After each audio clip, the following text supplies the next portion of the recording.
और छत्तीसगढ़ राज्य को बने 22 साल का समय हो चुका है। ऐसे में छत्तीसगढ़ में धर्मांतरण का मुद्दा शुरू से बड़ा मुद्दा रहा है।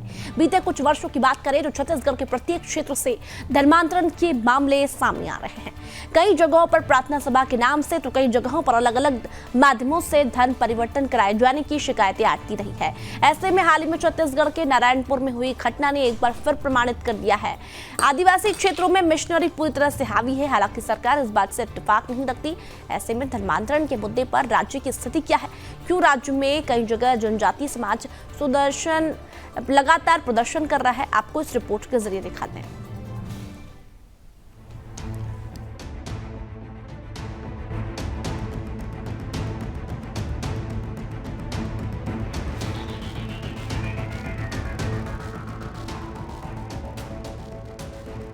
ये हम आपको छत्तीसगढ़ के नक्सल प्रभावित जिले सुकमा के तत्कालीन पुलिस कप्तान द्वारा जारी किए गए पत्र को दिखा रहे हैं, जो साल 2021 में जारी किया गया था।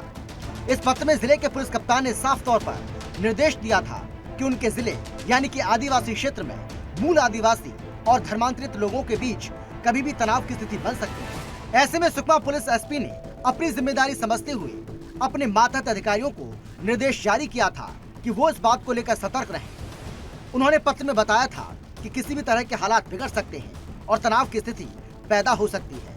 तब भी जब यह मामला गूंजा, विपक्ष ने प्रश्न खड़े किए, पर तब भी राज्य सरकार ने धर्मांतरण के मामले को लेकर कहा कि केवल भारतीय जनता पार्टी और राष्ट्रीय स्वयंसेवक के द्वारा उठाए जाने वाला मामला है, ऐसा कुछ नहीं हो रहा है। सरकार के लोग कहते रहे कि ऐसा नहीं हो रहा है, बल्कि बीजेपी मामले को जबरन हवा देने लगी हुई है।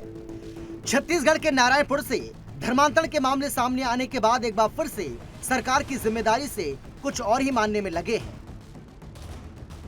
नहीं, धर्मांतरण हो रहा है ऐसा नहीं। आजकल धर्मांतरण की एक इशू बना के रखे हैं, लेकिन उसके विषय में माननीय मुख्यमंत्री जी ने बहुत स्पष्ट तौर पर कहा हुआ है कि कोई ज़बरदस्ती न करे और बराबर नियमों के अनुसार काम करे। नियम के विपरीत कोई भी वर्ग काम करेगा उसके लिए कार्रवाई की जाएगी।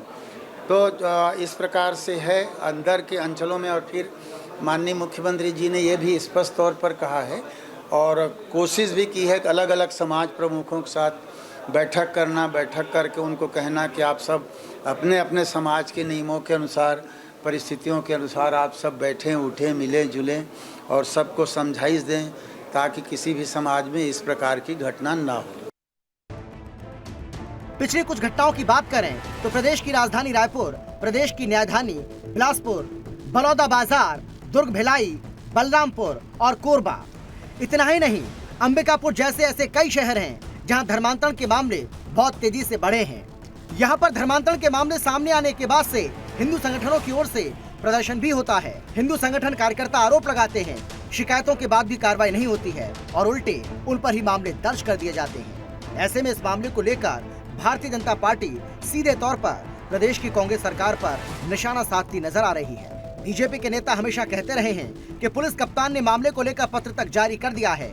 ऐसे में प्रदेश कांग्रेस सरकार को और क्या साक्ष्य चाहिए? नई प्रकार की समस्या समाज में जो सामाजिक विद्वेष का कांग्रेस के शासन में हो रहा है, वहाँ पे नारायणपुर के भोले भाले आदिवासियों को ऐसी क्या परिस्थिति आ गई कि उन्हें जो है हिंसा के लिए सामना करना पड़ा, जो कि यहाँ की तासीर में कभी नहीं रही। इस बात को मुख्यमंत्री जी को सोचना पड़ेगा। मैंने पहले भी ये कहा था कि सुकमा के एसपी ने गोपनीय रिपोर्ट दी थी, जिससे इस बात को उन्होंने उल्लेख किया था कि बस्तर में धर्मांतरण के कारण स्थिति विस्फोटक होते जा रही है। उस बात को मुख्यमंत्री जी समझने के लिए तैयार नहीं है। समय रहते भूपेश बघेल जी को और कांग्रेस को इस बात पर गहरा मंथन करना पड़ेगा, नहीं तो यहाँ की स्थिति सामाजिक, जो छत्तीसगढ़ एक शांति का द्वीप है, वहाँ पर इस प्रकार की नई समस्या पैदा हो जाएगी, समाज में हिंसा का रोग फैल जाएगा। कांग्रेस और बीजेपी के नेता अपने अपने तरीके से आरोप प्रत्यारोप में लगे हुए हैं, लेकिन जनजातीय क्षेत्रों में काम करने वाले लोग नारायणपुर की घटना के बाद जनजातीय समाज के लोगों पर हुई कार्रवाई का खुले तौर पर विरोध कर रहे हैं। कई शहरों में विरोध प्रदर्शन किया जा रहा है और सीधे तौर पर जनजातीय समाज यानी कि हिंदू समाज को टारगेट करने का आरोप कांग्रेस सरकार पर आदिवासी समाज के नेता भी लगा रहे हैं। वहीं बस्तर की घटना पर आक्रोशित हिंदू आदिवासी समुदाय के लोग हजारों की संख्या में जशपुर में जुटकर विरोध दर्ज करा रहे हैं। आज जशपुर में अखिल भारतीय जनजातीय सुरक्षा मंच के बैनर तले रैली निकालकर राष्ट्रपति के नाम कलेक्टर को ज्ञापन सौंपा गया। हम तो बस्तर जा रहे हैं, हम कल ही नारायणपुर जा रहे हैं। हमारा समाज का लोग, जनजाति समाज का लोग वह मार खा रहे हैं, परेशान हो रहे हैं, जेल में उनको ठूसा जा रहा है। और मैं यहाँ जसपुर में कीर्तन करूंगा, मैं जा रहा हूं उनके साथ, मैं उनसे मिलने जा रहा हूं, वहां की स्थिति के बारे में हम जायजा लेंगे। और अगर सरकार बेशर्म जैसा अगर ऐसे काम करेगी तो पूरे प्रदेश के अंदर हम इस आंदोलन को खड़ा करेंगे। बीते कुछ ही सालों की बात करें तो छत्तीसगढ़ में धर्मांतरण के मामले बहुत तेजी से बढ़े। इसे लेकर समय समय पर प्रदर्शन भी होते हैं, लेकिन 18 सालों में भी धर्मांतरण के मामले सामने आते रहे हैं। पिछले कुछ वर्षों में जिस तरह से पूरे प्रदेश में धर्मांतरण के मामले सामने आ रहे हैं, उससे आदिवासी समाज में नाराजगी देखी जा रही है। आदिवासी समाज लगातार धर्मांतरण का विरोध करता रहा है। हालांकि भारतीय जनता पार्टी जहां प्रदेश की कांग्रेस सरकार पर धर्मांतरण को बढ़ावा देने का आरोप लगा रही है, वहीं कांग्रेस पार्टी के नेता बीजेपी को कटघरे में खड़ा करते नजर आते हैं। ऐसे में ये बात सच है कि बीते 22 वर्षों में छत्तीसगढ़ में धर्मांतरण के मामले गांव और शहरों में बेतहाशा बढ़े हैं। हालांकि राजनेता अपने अपने तरीके से अपनी अपनी रोटी सेकते नजर आते हैं। सुदर्शन न्यूज के लिए योगेश मिश्रा की रिपोर्ट।